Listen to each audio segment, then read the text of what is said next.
हाँ बच्चों, national income को मेजरमेंट करने के 3 मेथड होते हैं, value added method, income method and expenditure method. तो उसमें से फर्स्ट मेथड जो है वैल्यू एडेड मेथड, ये हम लोग पढ़ना है। First method value added method, क्या होता है value added method? This method is used to measure the national income in different phases of production, in different phases of production in circular flow. National income को measure करने का ये एक ऐसा method होता है जिसमें हम लोग नेशनल इनकम को प्रोडक्शन के डिफरेंट फेसेस के बेसिस पर मेजरमेंट करते हैं। यहाँ पर नेशनल इनकम को मेजरमेंट कैसे करेंगे? Different phases of production base पर, डिफरेंट फेसेस ऑफ प्रोडक्शन। ये फेसेस ऑफ प्रोडक्शन का मतलब क्या हुआ? जैसे मान लीजिए एग्जांपल लीजिए, मैं एग्जांपल ले रहा हूँ आटे का, एग्जांपल ले रहे हैं आटे का। तो आटा किससे बनता है? व्हीट यानी गेहूं से। तो गेहूं से बना आटा, फर्स्ट फेस। उस आटे से क्या बना? मान लीजिए ब्रेड बना, सेकंड फेस। ब्रेड से क्या बना? केक बना, थर्ड फेस। तो इस बेसिस पर हम नेशनल इनकम के हम मेजरमेंट करेंगे, यानी डिफरेंट फेसेस के बेस पर, प्रोडक्शन के डिफरेंट फेसेस के बेसिस पर हम यहाँ पर नेशनल इनकम को मेजरमेंट करते हैं। तो इस मेथड का नाम क्या है? Value added method. ठीक है, अब देखिए, every enterprise adds to the value of product when it purchase at intermediate goods। सोचिए, हर एक ऑर्गेनाइजेशन, हर एक इंटरप्राइज क्या करता है? रॉ मटेरियल खरीदता है, उसमें कुछ काम करता है, फर्दर प्रोसेसिंग करता है और उसको फिनिश गुड बनाकर मार्केट में बेचता है। तो सोचिए, उसने जो रॉ मटेरियल परचेज किया, उसने कुछ काम किया, कोई प्रोसेसिंग किया, जिससे एक नए गुड्स का बना, जिसको मार्केट में वो बेचता है। तो वो क्या करता है? उसकी वैल्यू कुछ ऐड करके देता है। जैसे मान लीजिए हमने क्या किया, मार्केट से आटा परचेज किया और आटा परचेज करके मैंने उसे क्या बनाया? ब्रेड बनाया। तो मानिए जब मैं ब्रेड बनाकर उसको बेचूंगा तो उसकी वैल्यू आटे से ज्यादा होगी। तो मैं इसमें क्या कर रहा हूँ? वैल्यू एडिशन कर रहा हूँ। मैंने उसमें जो काम किया, इससे क्या हुई? उस प्रोडक्ट की वैल्यू कुछ ऐड हो गई, वैल्यू बढ़ गई। ये क्या है? Value added.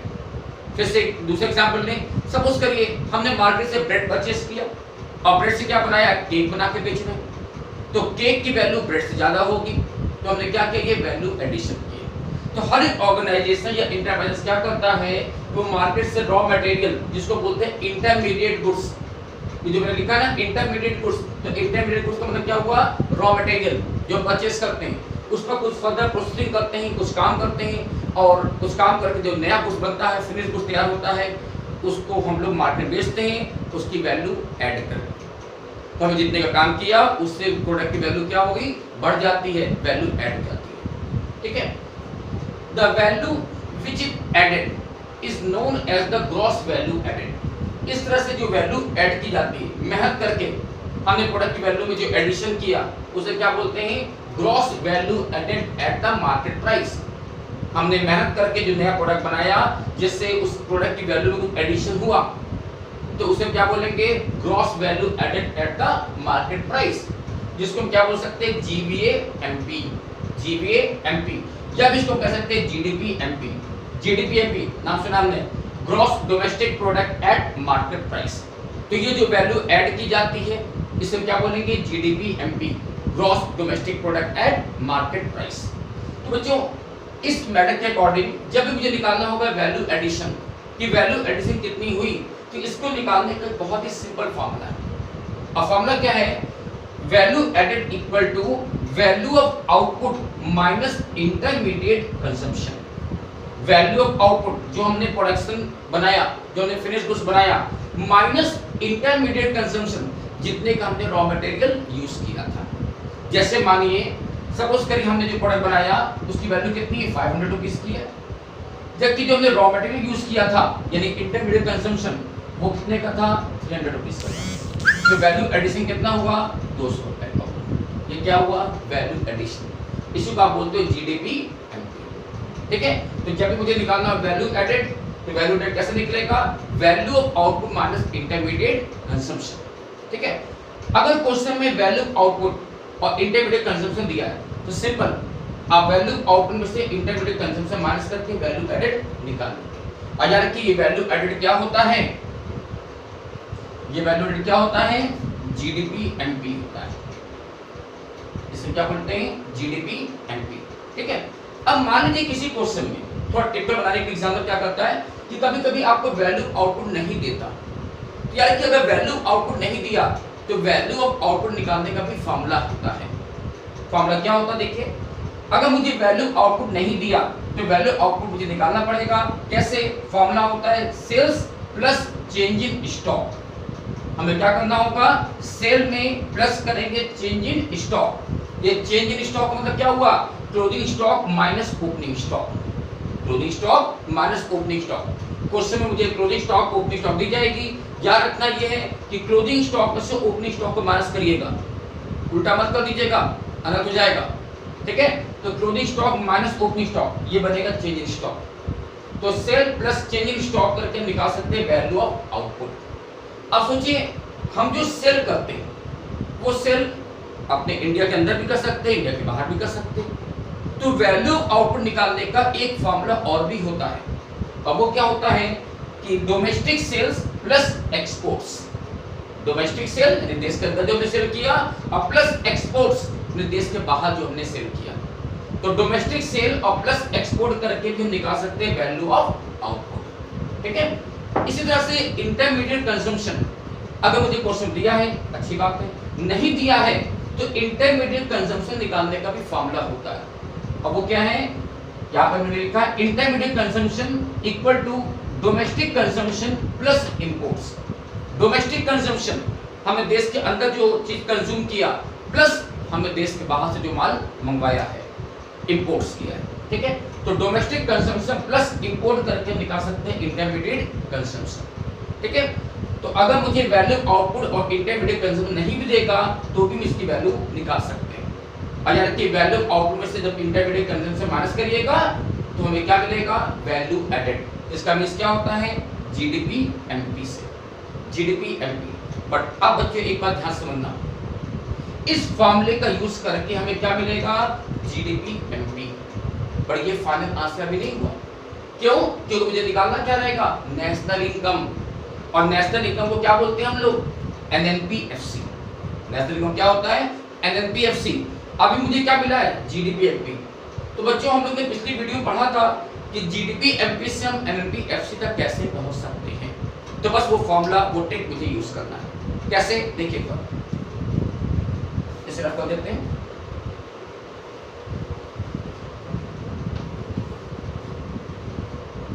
देखिए मुझे निकालना क्या है, एनएनपीएफसी जो नेशनल इनकम होता है।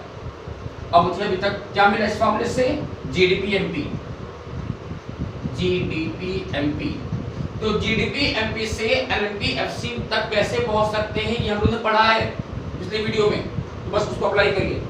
हमें ग्रॉस पता है, नेट पर पहुंचना है। जी फॉर ग्रॉस, ग्रॉस से पहुंचना है नेट पर। क्या करते हैं, माइनस करिए डेप्रिसिएशन, माइनस करिए डेप्रिसिएशन। फिर से देखो, डोमेस्टिक से नेशनल पहुंचना है, डोमेस्टिक से नेशनल क्या करते हैं, प्लस एनएफआईए।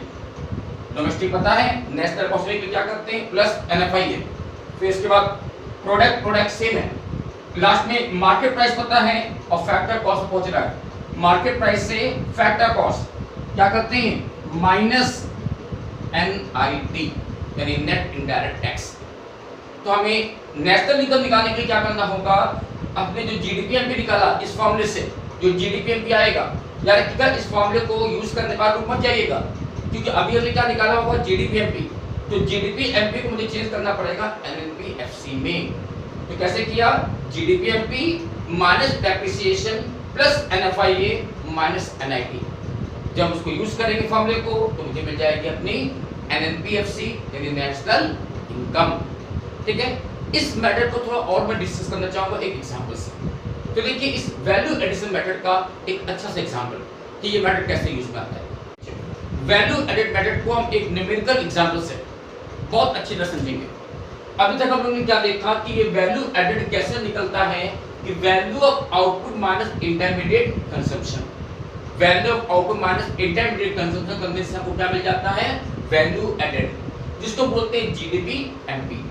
तो ये वैल्यू एडेड कैसे निकाला जाता है, इसको हम एक प्रैक्टिकल एग्जांपल से समझते हैं। देखिए हमने यहाँ प्रोडक्शन के 3 फेसेस लिए हैं, एक है फार्मर्स, एक है मिलर और तीसरा है बेकर। फार्मर्स, मिलर और बेकर। देखिए सबसे पहले आता है फार्मर्स। फार्मर क्या कर रहा है? वीट का प्रोडक्शन कर रहा है, वीट यानी गेहूं का प्रोडक्शन करता है, ठीक है। तो जब वो गेहूं का प्रोडक्शन करता है तो वो प्रोडक्शन करने के बाद क्या करता है? उसको मिलर को सेल कर देगा। फार्मर ने क्या किया? वीट का प्रोडक्शन किया और प्रोडक्शन करके वो क्या करता है? मिलर को सेल कर देता है। कितने में सेल कर देता है? तो मैंने एग्जांपल लिया कि मान लीजिए वीट को उसने सेल किया 500 रुपीस का, जो कि उसका है सेलिंग प्राइस। अब सोचिए जो फार्मर होता है उसने वीट का प्रोडक्शन करने के लिए कोई रॉ मटेरियल नहीं परचेस किया होगा, क्योंकि वो फार्मर है, वो खुद जमीन से प्रोडक्शन करता है, तो उसके लिए कोई इंटरमीडिएट कंजम्पशन नहीं होगा, तो उसके लिए रॉ मटेरियल की वैल्यू 0 मान लेते हैं। तो उसने कोई रॉ मटेरियल यूज नहीं किया तो उसके लिए इंटरमीडिएट कंजम्पशन 0 है, क्योंकि वो खुद प्रोडक्शन कर रहा है वीट का। तो 500 रुपीस में उसने वीट को बेच दिया मिलर को, जबकि उसका इंटरमीडिएट कंजम्पशन कुछ नहीं है, 0। तो उसने वैल्यू एडेड कितना किया? तो वैल्यू एडेड का फॉर्मूला क्या होता है? Value of output minus intermediate consumption. तो हम क्या करते हैं? सेल प्राइस में से माइनस करते हैं इंटरमीडिएट कंजम्पशन। तो 500 माइनस 0, तो वैल्यू एडिशन कितना हुआ? 500 रुपीस। तो फार्मर ने वैल्यू ऐड किया 500 रुपीस, ठीक है। अब ये गुड्स कहां पहुंच गया? मिलर के पास पहुंच गया, ठीक है। ये गुड्स कहां पहुंच गया? मिलर के पास।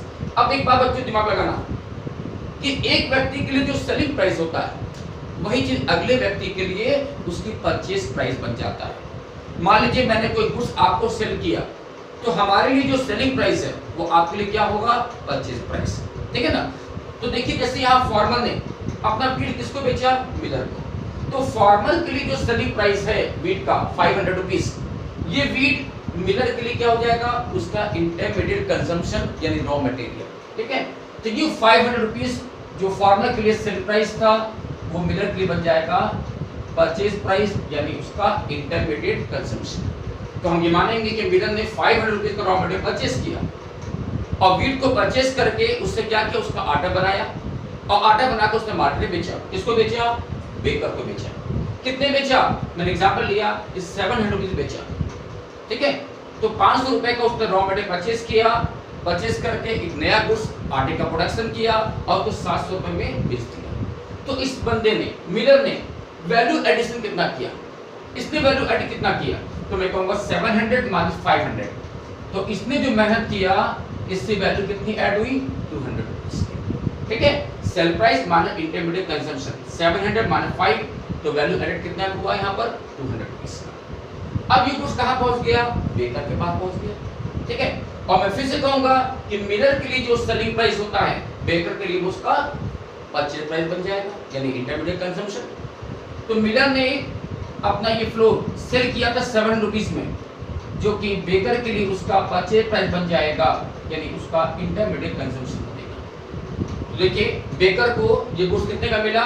700 रुपीस का, और उसने क्या किया? उस फ्लोर से ब्रेड बनाया। क्या बनाया? ब्रेड बनाया।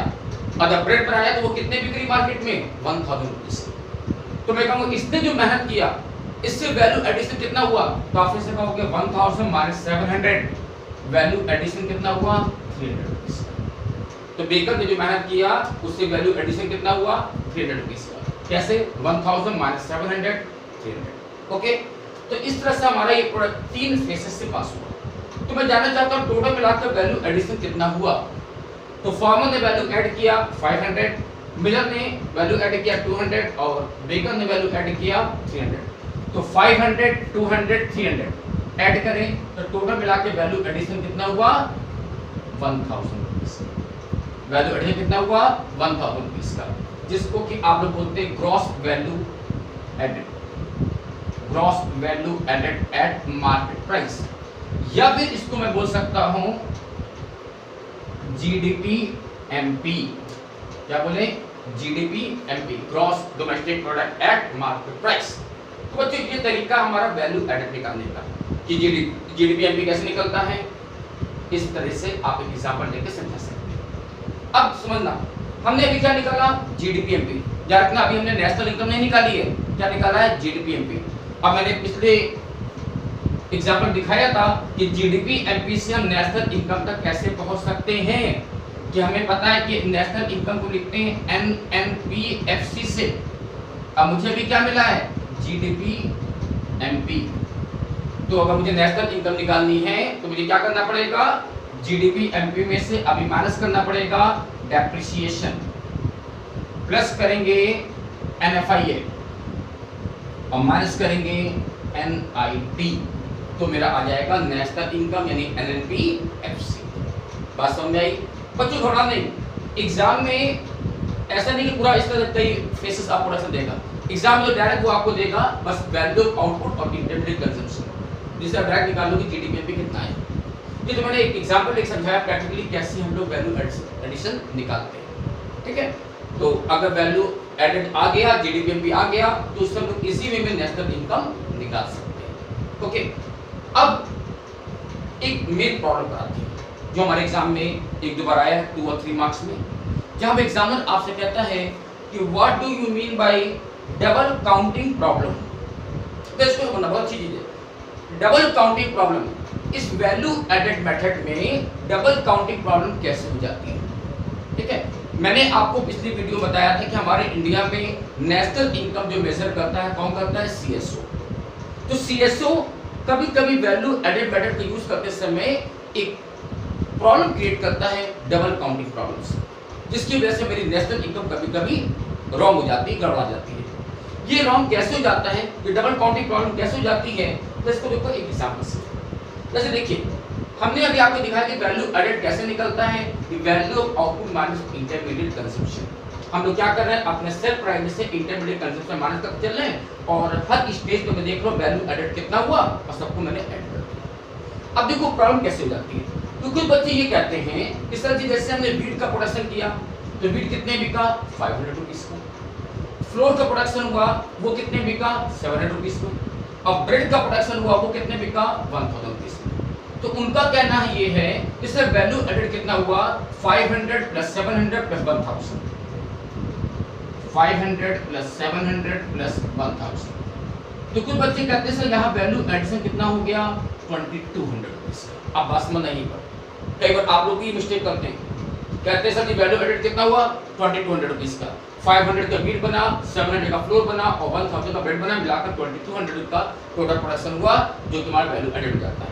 मैंने कहा नहीं, ये रॉन्ग है। कैसे रॉन्ग हो रहा है, क्या प्रॉब्लम हो रही है, समझना। जब मैंने फ्लोर की वैल्यू लिया, सोचेगा 700 रुपीज की, तो सोचो इस 700 रुपए के फ्लोर यानी आटे की वैल्यू में 500 रुपए का वीट की वैल्यू भी इंक्लूड है। इस 700 रुपए की आटे की वैल्यू में 500 रुपए का वीट का वैल्यू भी इंक्लूड है, क्योंकि मैंने गेहूं से तो आटा बनाया था ना। तो इस 700 रुपए में 500 रुपए गेहूं भी इंक्लूड है, जो ऑलरेडी हम लोग एक बार पहले इंक्लूड ले चुके हैं, इसको मेजर कर चुके हैं। तो जब मैंने 500 यहाँ ले लिया और सोचो कि मैं यहाँ 700 पूरा पूरा ले लेता हूँ, तो ये डबल काउंटिंग होगी ना। डबल काउंटिंग मतलब क्या हुआ, एक ही चीज को दो बार हमने कैलकुलेट कर लिया, कि पहले मैंने वीट के रूप में ले लिया 500 रुपए, और जब मैंने फ्लोर लिया 700 रुपए, तो सोचो इस 700 रुपए में 500 रुपए का वीट भी इंक्लूड है, जो ऑलरेडी पहले दे चुके हैं। तो दोबारा फिर से काउंटिंग में आ गया, ठीक है ना।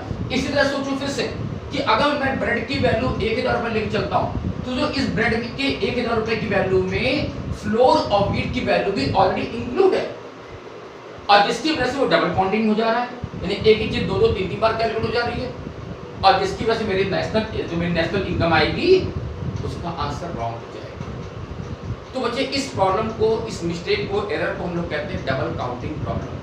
तो डबल काउंटिंग प्रॉब्लम्स क्या होती है कि एक ही चीज को 2 या 2 से ज्यादा बार काउंट कर लेना। हमने वीट का प्रोडक्शन किया, वीट की वैल्यू ले ली 500 रुपीज, तो जब मैंने फ्लोर का वैल्यू लेंगे, तो यार कि फ्लोर की वैल्यू में केवल जो वैल्यू ऐड हुआ है तो उतनी वैल्यू मुझे लेनी चाहिए। तो अगर हम पूरी वैल्यू ले लेते हैं 700 रुपए की, तो इसमें वीट की वैल्यू भी इंक्लूड हो जाती है, और ये हो जाती है मेरी डबल काउंटिंग प्रॉब्लम, जिसकी वजह से मेरी नेशनल इनकम रॉन्ग हो जाती है। तो याद रखना बच्चों, जब भी हमको वैल्यू एडिशन निकालना हो, तो वैल्यू एडिशन निकालते समय हम लोग हमेशा क्या करते हैं, हर स्टेज में वैल्यू आउटपुट में से इंटरमीडिएट कंजम्पशन को माइनस करके चलते हैं, जिससे मेरा ग्रॉस वैल्यू एडिशन जो आता है बिल्कुल एक्यूरेट आता है, सही आता है। जैसे आप यहाँ देखिए 7 में से मैंने 500 माइनस करके वैल्यू एडिशन कितना लिया है, 200। 1000 में से 7 माइनस करके कितना लिया है, 300। तो जो एक्चुअली एडिशन हुआ है वो मुझे देखना है, ठीक है। तो डबल काउंटिंग प्रॉब्लम कहाँ पर होती है, वैल्यू एडेड मेथड में होती है। और ऐसा क्यों हो जाता है, क्योंकि तुम एक ही चीज की वैल्यू को 2 या 3 बार इंक्लूड कर लेते हैं, ठीक है। तो ये था हमारा आज फर्स्ट मेथड जिसका नाम था वैल्यू एडेड मेथड। यहाँ से हमारा फर्स्ट मेथड कंप्लीट हो जाता है, value added method. Next video में हम आपको पढ़ाएंगे इसका दूसरा मेथड जिसका नाम होगा income method. So good day, thank you, that's all.